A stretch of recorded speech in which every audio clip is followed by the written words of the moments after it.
बेनि थाखाय गोबां फरायसाफोरखौ लानानै बे टंला जथुम्मायाव मोनसे सावरायमेल लादों आरो जोबोद मोजां जादों आरो बेवहाय आसामनि सोलोंथाइ बिफाननि मन्थ्रिजों लोगोसे गोबां गोनां आलासिफोरखौ लिंहरदों।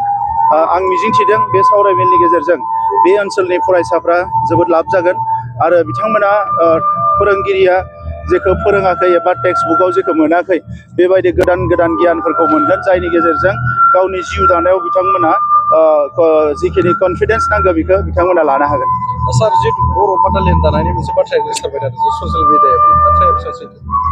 आङो मिथिया बेखौ बर' बेटालियनखौ। जोङो जेब्ला सरकाराव थायो बै समाव भारतनि डिफेन्स मिनिस्टार राजनाथ सिंह बिथांखौ दुरान्ड कापआव लाबोदोंमोन आरो बै समाव टेरिटरियेल आर्मिनि मोनसे नांगौ होननानै जों बुंदोंमोन। मानोना गोदान रेजिमेन्टखौ दायो सिकिउरिटि काउन्सिलनिफ्राय UN-निफ्राय बन्द' खालामनानै दोनदों होननानै भारत सरकारा बुंनायलाय IRBN गोदानै दाया होननायलाय जोङो टेरिटरियेल आर्मिनि मोनसे बेटालियन बिदोंमोन आरो बेखौ भारत सरकारनि डिफेन्स मिनिस्टारा पजिटिभ मोनसे आंनो बुंदोंमोन बै समाव।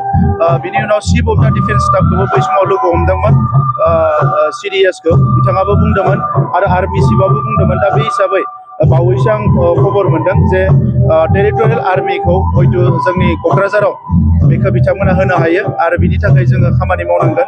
आरो आंनिफ्राय जिहेतु आं आगोलाव जगाजगाव दङमोन, आंनिफ्राय बुंहरदों, आं रिकुवेस्ट खालामहरदों जे बेखौ जाहाथे क'क्राझारावनो होयो, बेखौ जोङो रिकुवेस्ट खालामहरदों।